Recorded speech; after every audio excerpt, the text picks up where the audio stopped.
All right. It's not ESPN 30 for 30, but it is my 98 for 98. The 98 seasons in the history of the New York Football Giants. I'm going to try to get it done in 98 days. Probably not going to happen. I am going to try to get it done before the beginning of the new year, the new football season, that is.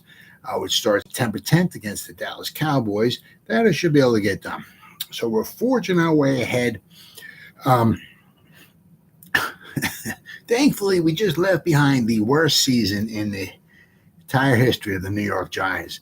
The 1-win season. Hopefully, we never face another one of those seasons.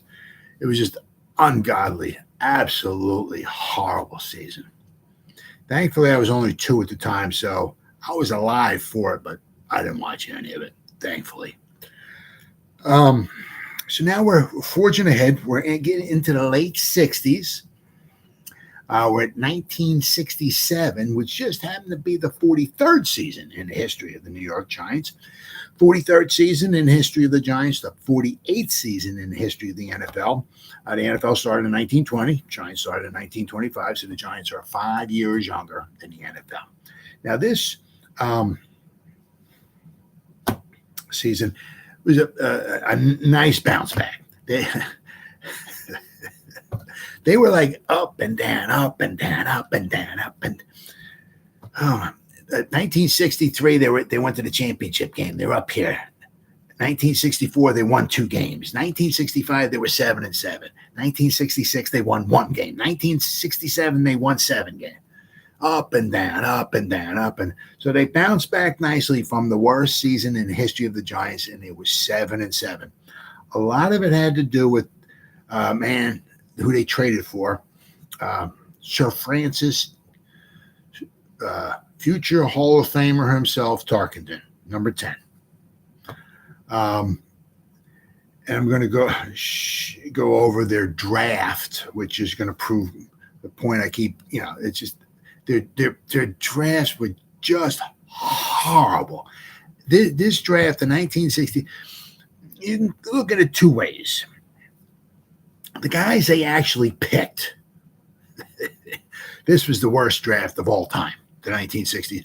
So they followed the 66 season, which was the worst season in the history of the Giants, with the worst draft in the season in the history of the New York Giants. The 60s, just ungodly, horrible. The guys that the guys they picked, one of them pretty much had like a career with the Giants. Scott Eaton, he played 5 seasons for the Giants. I mean, he played defensive back. I think he's if you ever get asked this Trivial Pursuit question, probably not.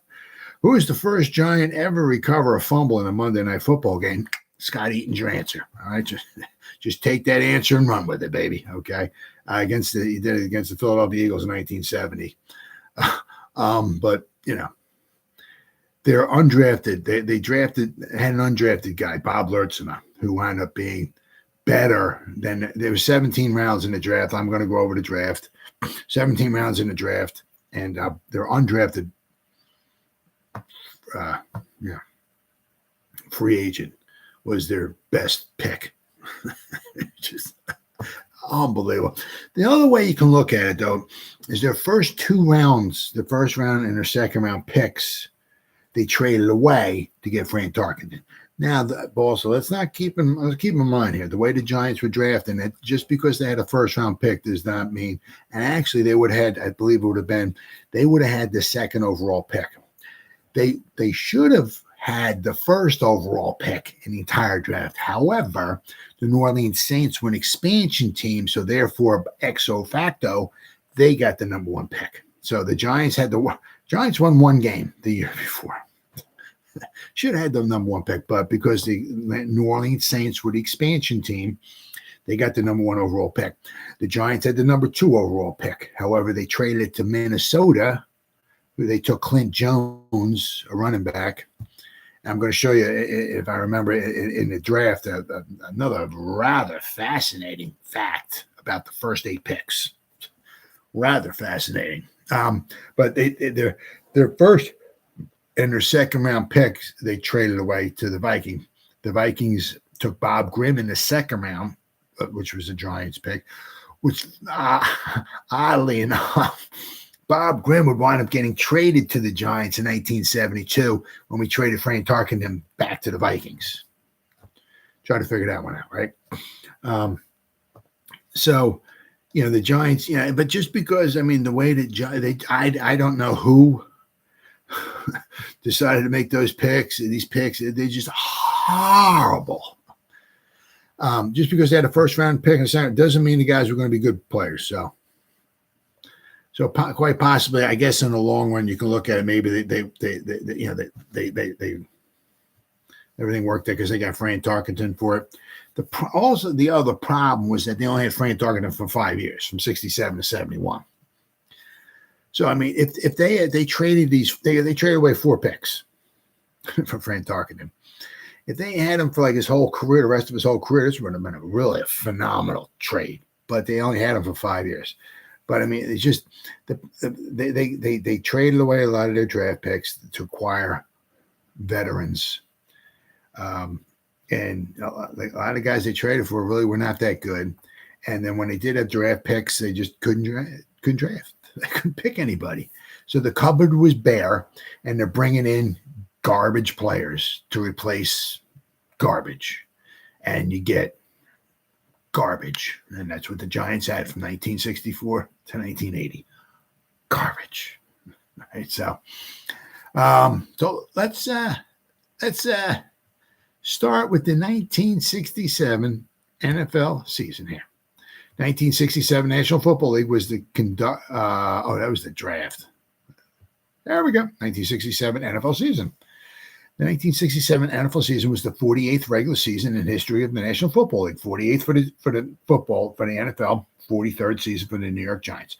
The league expanded to 16 teams with the addition of the New Orleans Saints. The Atlanta Falcons were added in because there were 12 teams. 1960, the Cowboys came around, made it 13. 1961, the Vikings came around, made it 14. 1966, the Falcons came around, made it 15. 1967, the New Orleans Saints came around and made it 16 teams. And also, all right, I love these the divisions that come up. There were the two 8-team conferences were split into 2 divisions each. There was the Eastern Conference divisions, where now became the Capital Division and the Century. And the Western Conference divisions were now the Central and the Coastal. Interesting. Each division winner advanced to the playoffs, expanded. So the playoffs were 2. There were 2, but now they expanded to 4. There were 4 teams since there were 4 divisions. Well, I guess there was the Eastern Conference and the Western Conference. The Eastern Conference, there was, I guess, 2 divisions. In the Western Conference, there was 2 divisions. So, let's see here. Then there was, of course, so there was 4 winners. The four winners of the divisions went on to the playoffs. In the Eastern Conference, the Capital Division was won by the Dallas Cowboys with a record of 9-5. Then there was the Century Division, which the Giants were in. They wound up 7-7. They wound up 2 games behind the Browns. So, it was a really good turnaround for the Giants.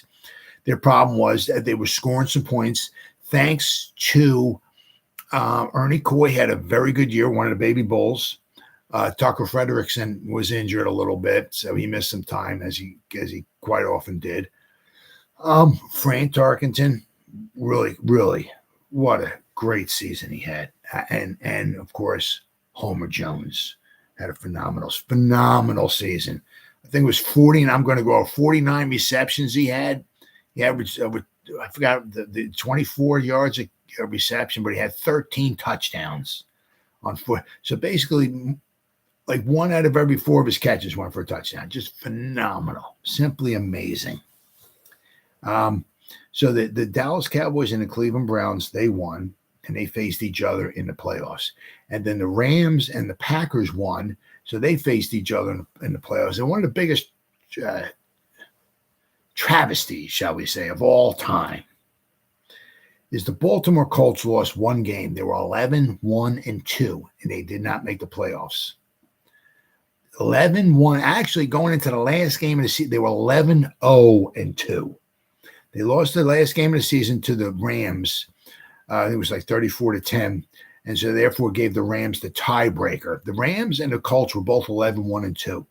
And unfortunately, due to the tiebreaker, the Rams won the division. The Colts, with one loss, did not make the playoffs. Absolutely horrible. I mean, the Colts had one loss. The Packers, who went on to win the Super Bowl, had 4 losses. And the Packers were allowed to go to the playoffs, and the Colts, with one loss, didn't make the playoffs. Absolutely. We have it right here. Los Angeles won the Coastal Division based on a better point differential in head-to-head games with a net 24 against Baltimore. The Rams and the Colts played to a 24-24 tie in Baltimore in October before the Rams won, I think it was the last game of the season. In the final Sunday at Los Angeles Memorial Coliseum, they won 34-10. The result would be the same under the modern tiebreaker, which relies first on head-to-head record. So Los Angeles won the head-to-head series 1-0-1 as well. So in the playoffs, the Cowboys and the Browns faced each other, and the Cowboys won 52-14. All right. In the Western Conference, the Rams and the Packers faced each other. The Packers would win 28-7, setting up the NFL championship game, which was in Green Bay, and it was called, a lot of you heard of it, the Ice Bowl. With the Packers were down 17-14. They got the ball with like 3 or 4 minutes to go. I know it's going to have it here somewhere. Build up the Ice Bowl. I mean, it was 15 degrees below zero. I mean, just unbelievable. The block, radio call, conclusion, fourth quarter. Got the drive.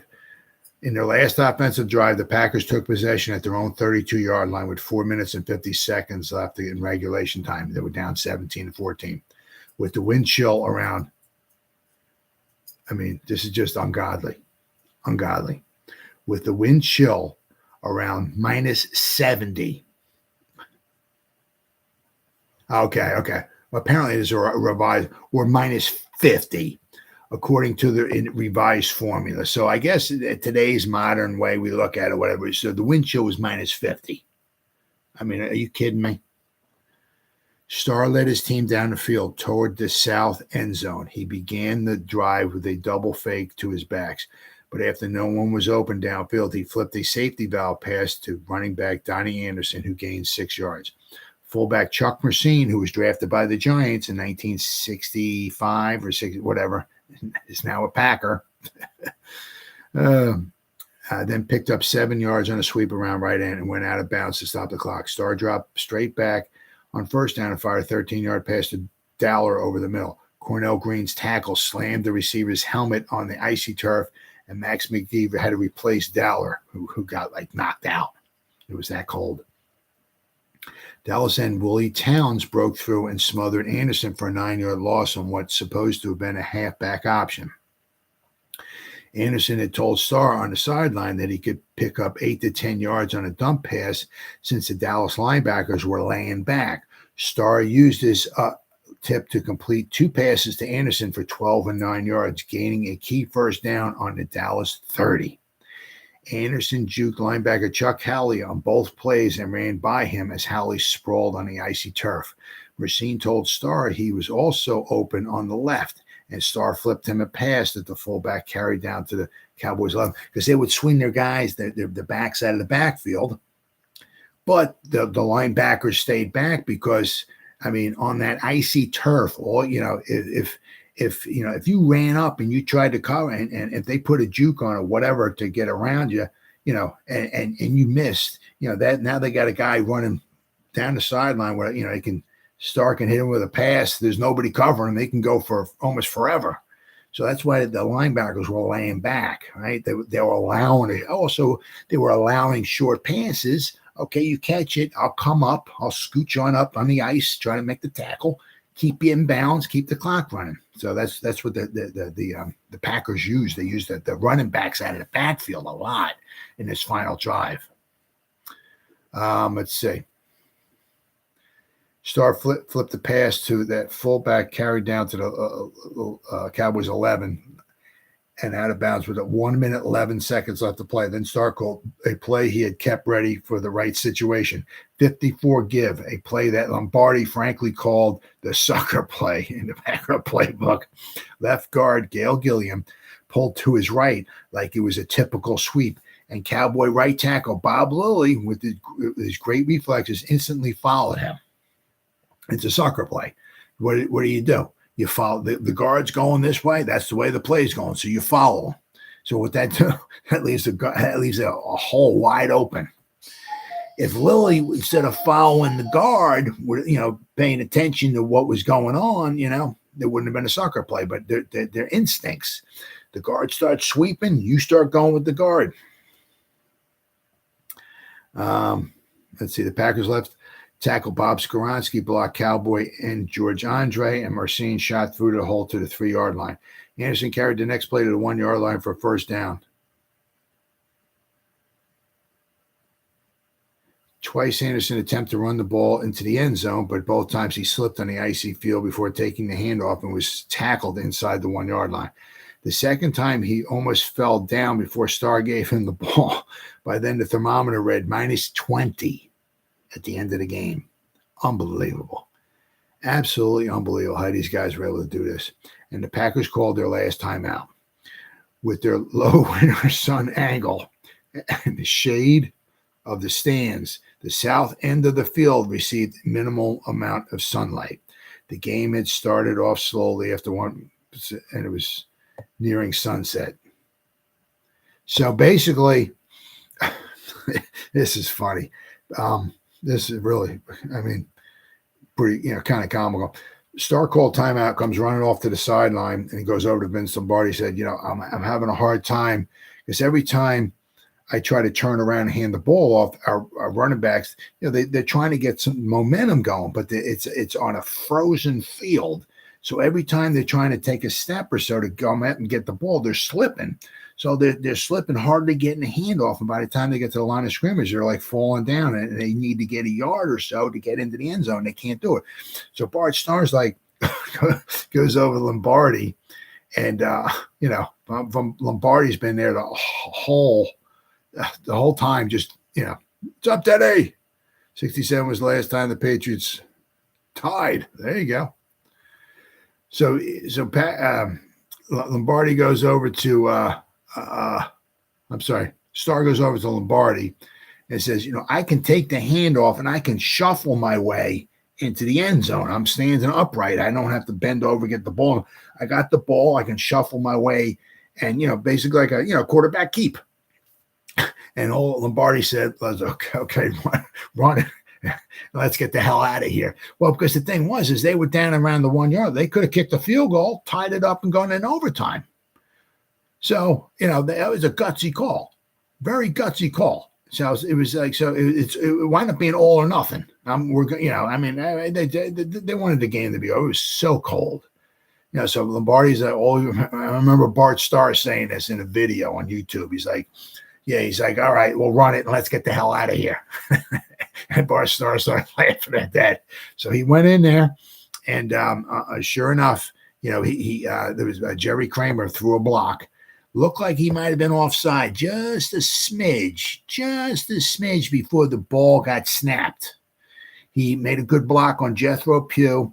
Bart Starr followed him. He fell into the end zone by at least a yard or so, scored the touchdown, kicked the extra point. Packers won 21-17. That was just a phenomenal, absolutely amazing game. But that was that. So let's go to the Giants here. The Giant 1967 season. The 1967 season was the franchise's 43rd season. The Giants improved from a 1-12-1 record in 66 to 7-7, and they finished in second place in the NFL Eastern Conference's Century Division. off season. This is very important as well too. You also see Emlyn Tennell, formerly of the Giants, became the first African American to be inducted into the Professional Football Hall of Fame. He was a phenomenal player for the Giants, and he deserved every accolade he got. It was fantastic for him. The Giants on March 7th, 1967. The Minnesota Vikings traded quarterback Frank Tarkenton to the Giants in exchange for the Giants' first and second round picks in 1967, their first round pick in 1968, and their third round pick in 1969. Their first round pick in 1968, I believe, wound up becoming Ron Yary, who was a Hall of Fame offensive tackle from USC. So they gave up a lot for him. I mean, the Giants, let's see, in their 5 preseason games, they tied Atlanta, the first game of the first preseason game. Then they lost to the Redskins 31-13. They played that game in Raleigh, North Carolina. Then they beat the Minnesota Vikings 21-3. They beat Frank Tarkenton beat his whole team 21-3. That was at the Yale Bowl in New Haven, Connecticut. Then they always seem to play the Philadelphia Eagles at the Palmer Stadium in Princeton, New Jersey. The Eagles won that one 24-13, and then the final preseason game, they lost 31-14 to the Green Bay Packers at Lambeau Field. So the Giants didn't have a very good preseason at all. But I mean, the regular season, their defense got better. Their defense gave up 36 points a game in 1966. It came down, to 27, which is still really bad, really, really bad. But it was a lot better than 36. But their offense got a lot better. They only scored about 18 points a game in 1966. It went from 18 points. Now with Frank Tarkenton there, it went up to 26 points a game. So they scored over a touchdown a game more in 1967.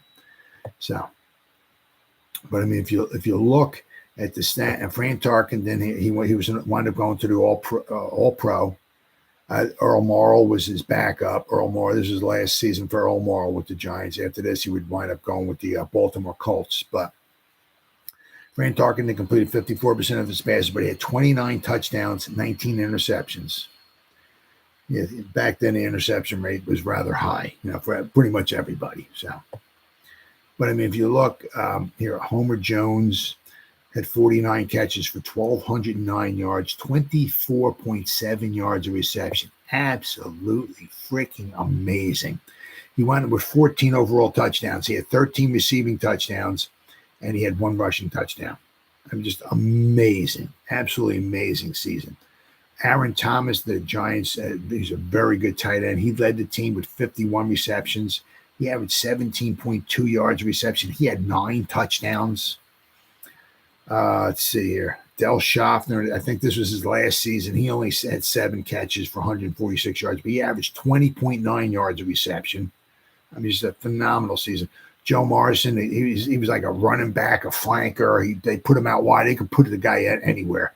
Joe Morrison, he had 37 catches, and out of his 37 catches, 7 of them went for touchdowns. So basically, every 5 catches Joe Morrison had, it was a touch. One of them was a touchdown. Let's see here. Ernie Coy had 32 receptions. Tucker Fredrickson had 19. So they had a lot of. Bob Crespino had 10 receptions. So they had a lot of, their passing game was really, really working well. They had almost, 3,400 yards passing in 14 games, which was rather good. Rather good. Of course, it all had to do with Frank Tarkenton. Ernie Coy, he was an All-Pro. Pro Bowl. So was Homer Jones. Ernie Coy's Pro Bowl season, he had 704 yards rushing. He averaged 4.8 yards a carry, which is very good, and his 212 yards receiving. So all total, he had almost 1,000 yards for the Giants. So I mean, he had a very, very good season. But I mean, once again, a lot of it had to do with Frank Tarkenton. Now the Giants did not have, once again, a phenomenal defense. They gave up a lot of points. Let's see, they got 31 sacks. They gave up 37.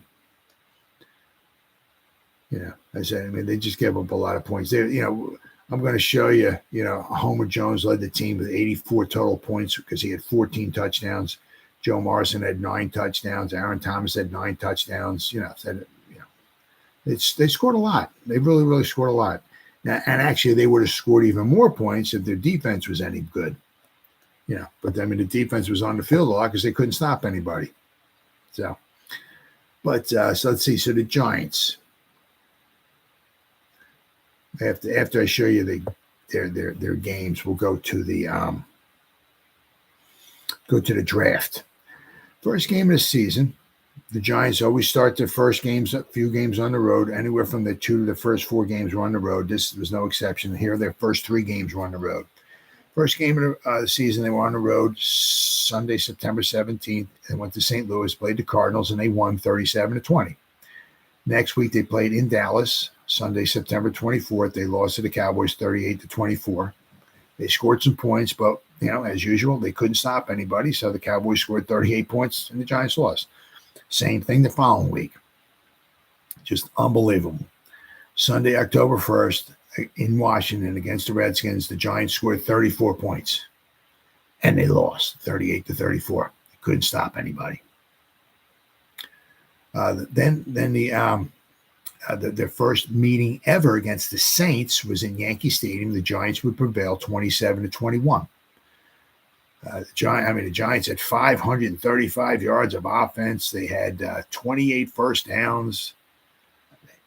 Really, a lot of yards.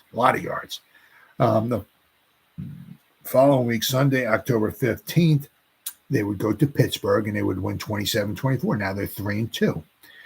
The following week, Sunday, October 22nd, the Green Bay Packers would come to town, and the Giants scored 21 points.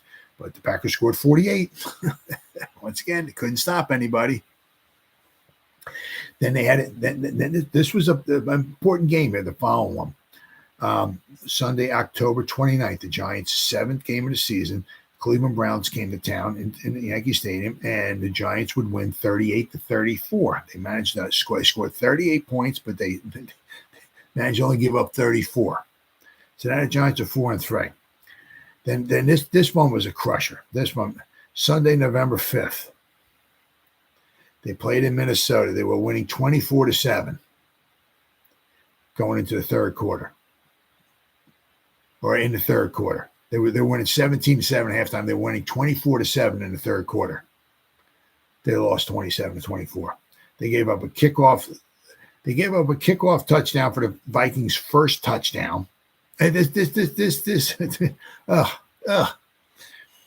2 draft picks that the Giants traded to the Vikings in the draft, they took Clint Jones and Bob Grimm. That was the draft that the Giants got. The Giants traded away those 2 draft picks to get Fran Tarkenton in the 1967 draft. The one guy that the Giants, traded, gave the Vikings in the trade in the draft, in the first round of the draft, was Clint Jones. He ran a kickoff back for a touchdown, gave the Vikings their first 7 points. Later on in the game, the second round pick that the Giants gave to the Vikings for Fran Tarkenton, Bob Grimm, he returned a punt back like 60 or 70 yards back to the 2-yard line. A play or two later, they scored a touchdown on that. It was a killer, absolute killer. I mean, the Giants, a play here, a play there. They could have won this game in like another game or so, and the Giants could have maybe won the division. The following week, on Sunday, November 12th, they played in Chicago. They lost 34-7. Sunday, November 19th, at home, they played the Steelers. They would win 28-20. Now they're 5-5. Sunday, November 26th, Philadelphia came to town. They beat the Eagles 44-7. Now they're 6-5. And of course, the following week they would wind up losing and pretty much knocking themselves out of the playoff contention. Sunday, December 3rd, they would go in Cleveland, play the Browns in Cleveland. They would lose 24-14, pretty much knocking themselves out of playoff contention.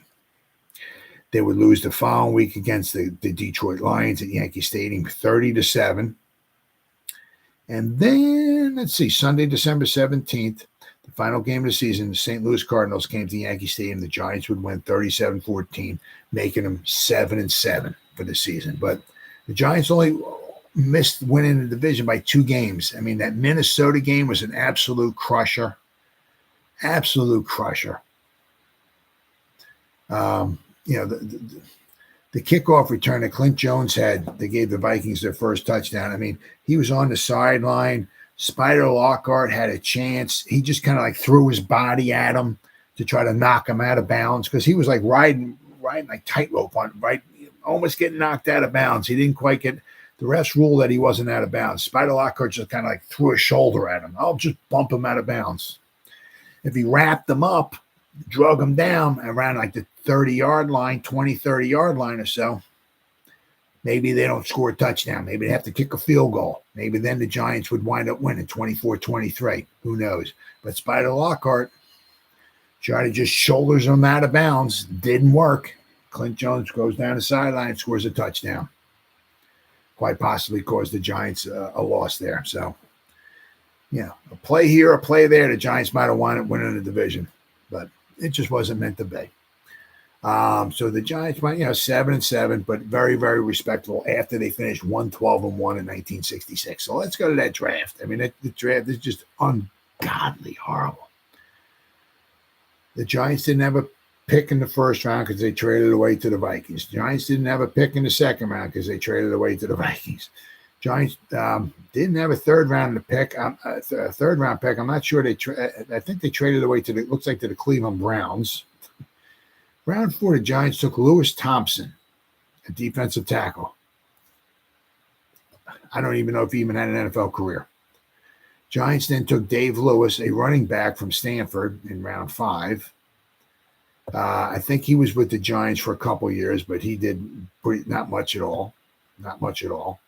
Round 6, the Giants didn't have a pick. Round 7, the Giants didn't have a pick. Round 8, the Giants took Scott Eaton, a defensive back from Oregon State. He played with the Giants for 5 seasons. Right? So far we're up to like round 8, and we finally got a guy who, who had somewhat of a career with the Giants. But then the Giants took Fred Freeman, a tackle from Mississippi Valley, in round 9. Round 10, they took Dick Stebbins, a wide receiver from Grambling. Nope. Round 11, they took Pete Pfeiffer, a running back from Oregon State. Nope. Trash. Round 12, they took Bob Shortle, a linebacker from Dayton. Trash. I mean, just ungodly. Round 13, did they have a pick? It doesn't look like they had a pick in round 13. I mean, oh, no, they did. They took Tom Stidham, a kicker from Oklahoma. Trash. I mean, just unbelievable.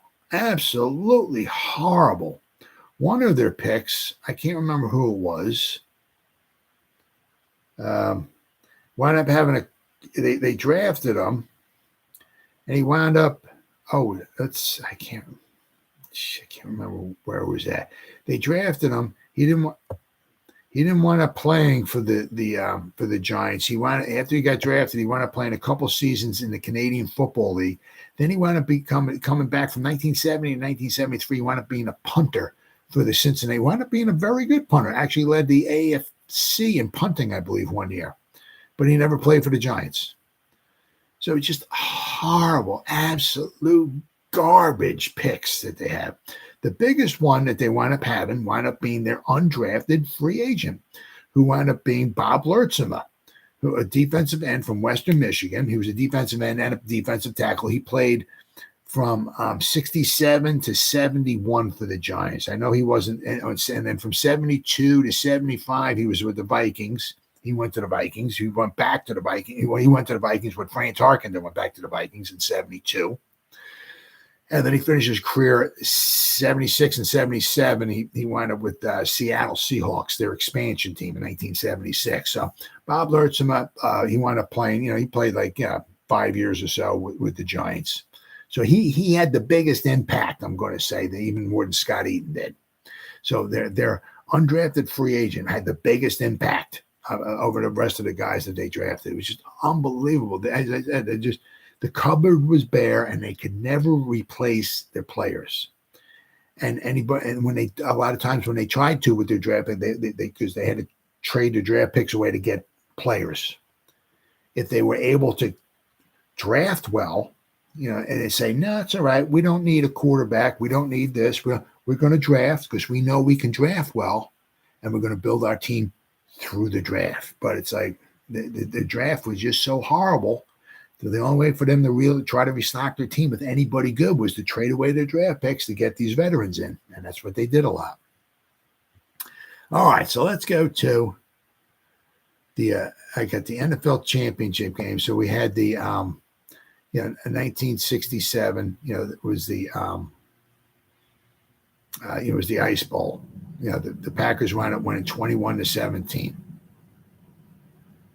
So they wound up facing in Super Bowl II. The Green Bay Packers wound up facing the Oakland Raiders in Super Bowl II. And it wound up being, this wound up being Vince Lombardi's last season coaching. He was kind of like their general manager in 1968. So Vince Lombardi stepped down as coaching. He was like their GM and their coach, kind of, because I think he did their contracts and all of that, and the coaching and everything. And but after that, I guess he kind of is just kind of getting worn down, I guess. Plus, also he was starting to get. He was sick. He started getting. I think that's when the cancer started kicking in, and he just wouldn't go get help. Anyway, that's a different story for a different time. But so after 67, after this season, Vince Lombardi would step down as the coach of the Green Bay Packers. He became their GM in 1968, and he wasn't very happy just walking around not coaching. So 1969, his final season coaching in the NFL would be with the Washington Redskins. But the Super Bowl II, the Green Bay Packers and the Oakland Raiders, was the last game that Vince Lombardi ever coached for the Green Bay Packers. And I think it seemed like a lot of the Packer players kind of knew that. One of the things that Vince Lombardi kind of said one time was that, something like, we don't have much time left together, or something along those lines. And I think the players kind of knew there was a good chance that Vince Lombardi might be stepping down as the head coach. So they wanted him to go out as a winner. And the Packers did that. They won 33-14 in Super Bowl II over the Oakland Raiders. They were up 33-7, I believe, and the Raiders scored the final touchdown in the game to make it 33-14. But the Packers wound up winning. So the Packers won the first two Super Bowls. And then, of course, they wouldn't win another Super Bowl for about 30 years in the mid-'90s. So 90, 96, 95, the Cowboys won 96, Packers won 97, 98 was the Broncos. Yeah, so 1996. It was almost 30 years before the Packers would win. Actually, it was almost 30 before they even went back to the Super Bowl. So it was a very special season for the Packers and Vince Lombardi, because it was his last season coaching the Packers. That dynasty was over, because after he left, they were pretty much, well, not pretty much an afterthought, but they were not very good after that. So Vince Lombardi was certainly the man. But as far as the Giants concerned, it was a good season. 7-7. A lot of it, as I said, with Fran Tarkenton. They scored enough points in a lot of the games due to Fran Tarkenton and Homer Jones, to keep the Giants relevant, to keep them in the games, to get them to be 7-7. But their defense was just, it was just not very good, and their defense wouldn't be good for quite a few years. We have to get into the 70s before the Giants. See, the thing is, like a little reversal here. When Fran Tarkenton was there in this late 60s and the early 70s and all, up to 1970, the offense carried the defense. As Fran Tarkenton left and we got into the early, like 73 and 74, the offense was absolutely horrible, and the defense carried the offense. But as I keep saying, is that the Giants, their biggest problem was that they just could not draft anybody. They're trying to fill holes in the roster, and they're just bringing in absolute garbage. And when you bring in garbage, that's what you get. It's garbage. So good season for the Giants, 7-7. 1968, they'd be 7-7 as well. Still fluttering around 500, but it is what it is. But at least it is better than the 1966 season when they were 112-1. Well, that pretty much wraps up the 1967 season for the New York Giants. They finished 7-7, 7-7, and second in their division. So I'll be back again tomorrow with the 1968 season, which just happened to be the 44th season in the history of the New York Giants. I'll see you then.